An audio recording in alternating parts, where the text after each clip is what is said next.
Hey guys, I'm Miss Diekman. I'm your Miss Diekman's younger sister, and I'm in Grand Junction, Colorado, and I teach at R5 High School. And today I'm going to give you a tour of our garden and our aquaponics facility. Alright, so this is our garden. It's sleeping for the winter. Back in November, we pulled out all of our plants, and then we composted them, and then we put hay down. And then the hay keeps the soil in place, and it keeps it a little warmer over the winter. So over here, we have our aquaponics facility. It's a huge greenhouse. And in here, we grow lettuce and tomatoes, and we've got bok choy and strawberries and all kinds of plants. Alright, so here is the inside, and I'll give you a quick tour, and then I'll feed the fish with you. So over here is our nursery. This is where we seed the plugs, and this fills up about every hour. It has water in it now, and the point of that is to make the roots reach for the water. So as you can see, these new ones don't really have any roots, and then these ones that are about 2 weeks older have a couple of roots. So since this water drains and floods, so it floods it and then it drains it, the plants don't always have water, and so those roots are going to be looking for water when there's none in here. And so they're going to grow longer and deeper, and that's better than just doing it like in a pot with soil, because we're training the plant roots to grow longer and deeper. So that's our nursery. So once they graduate from the nursery, they come over here into the rafts, where they're a little bit bigger.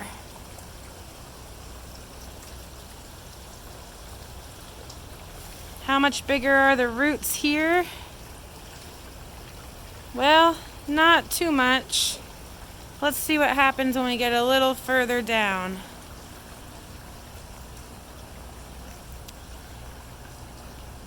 Are these any bigger? Well, plant looks the same size, the roots look about the same size. Let's go to our big bed over here. These ones look a little bigger. Let's see what their roots look like. That's cool. Alright, so then plants from another week are a little bit bigger.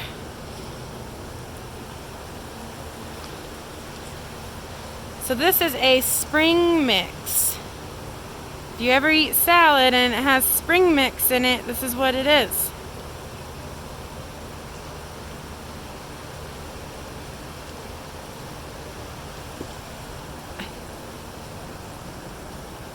We got this beautiful lettuce.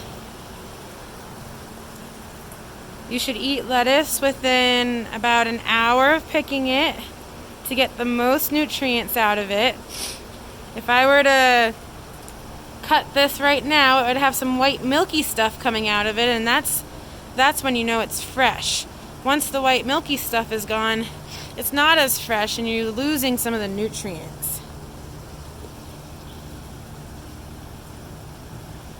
So lettuce that you get in the store, that has been cut a while before you get to eat it, and it's not as nutrient rich as something that you could grow yourself and eat right after. Alright, so now we have over here, we call these vertical towers because they go up and down, so that's vertical towers, and it's a different way of growing. And we have basil in here. Are any of you Italian? If you like pasta, I bet you've eaten basil.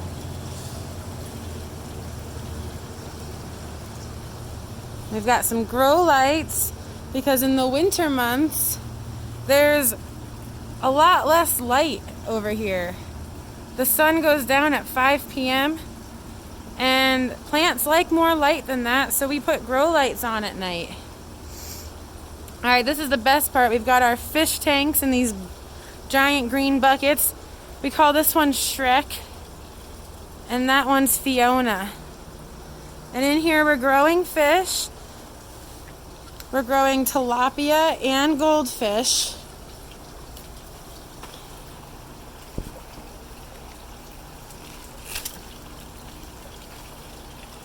And every day we have to feed them.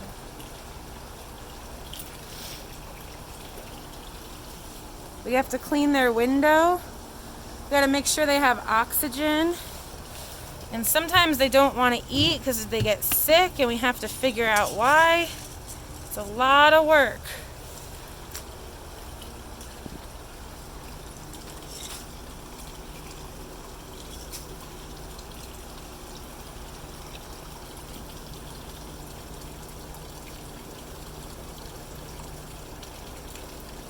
Alright, these guys don't want to eat.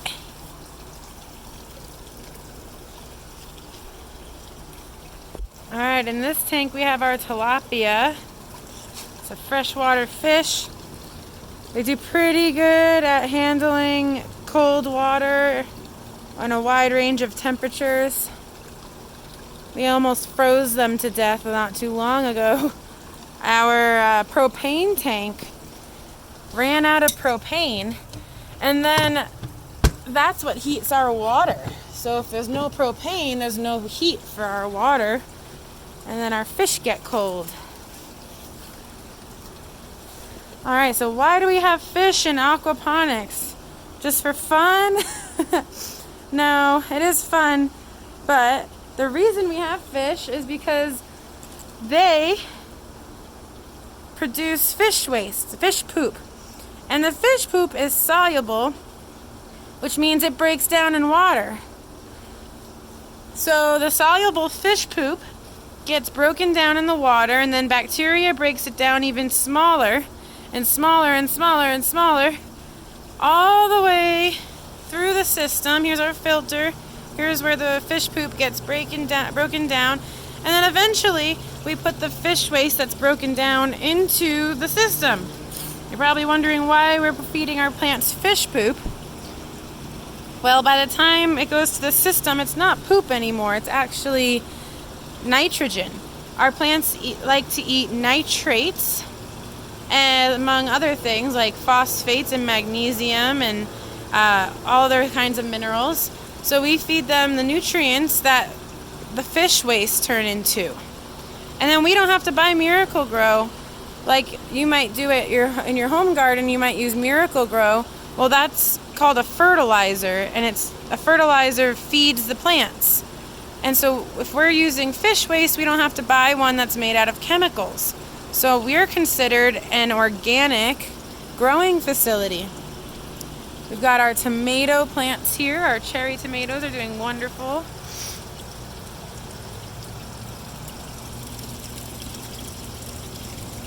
Our bok choy, which is an Asian lettuce that you can put in your ramen noodles or stir fry.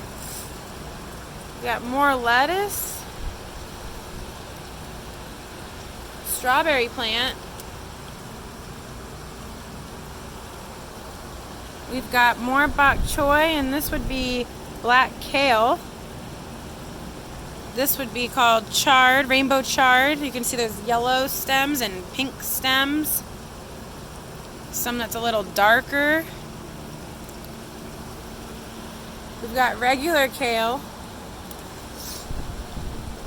And that's a huge bok choy. It kind of turns into a head, like a head of lettuce. And then you take the whole thing and eat it.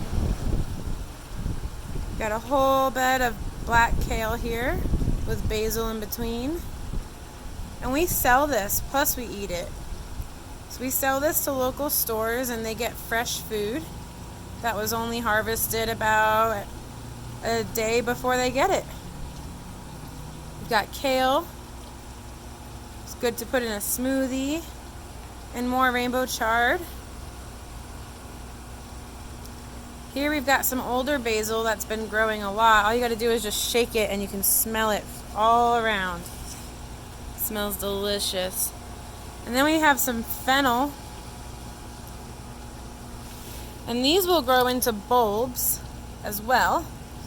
And you can actually cut these greens and put them in your smoothies. So I could actually cut this out, these littler ones in the middle, and put them in smoothies. So this is a great example of how the plant grows. You've got the older leaves on the outside, and then the newer ones are growing on the inside. And those are called microgreens because they're babies. And we have some more rainbow chard. So this is called media. It's just a substance that our plants live in. And this is clay media.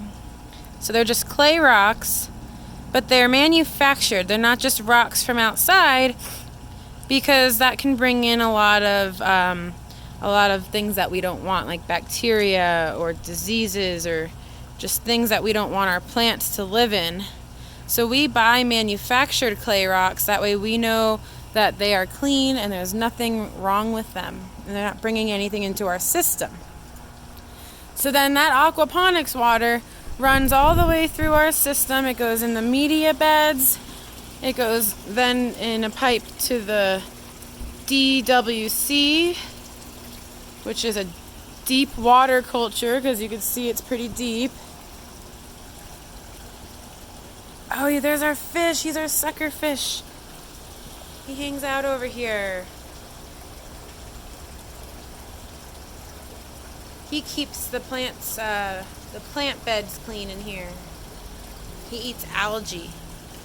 And there's a lot of algae. You see all that green stuff? All that green stuff? Yuck. All that algae grows in here, and we have to keep it clean. And this guy helps us. Oh, and these are my onions. So plants in aquaponics grow faster than in just the regular ground and soil, because we're feeding them nutrients every single day. We do have problems in here though. We've had bugs called aphids, white flies, and thrips, and those get inside of our lettuce and we have to spray them. But we're an organic facility, so we have to use certain kind of spray.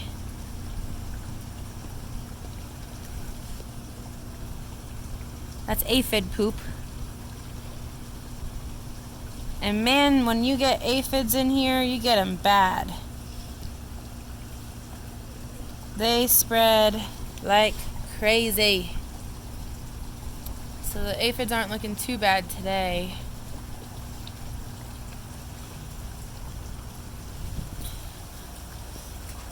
Alright, well that's a tour of our aquaponics facility.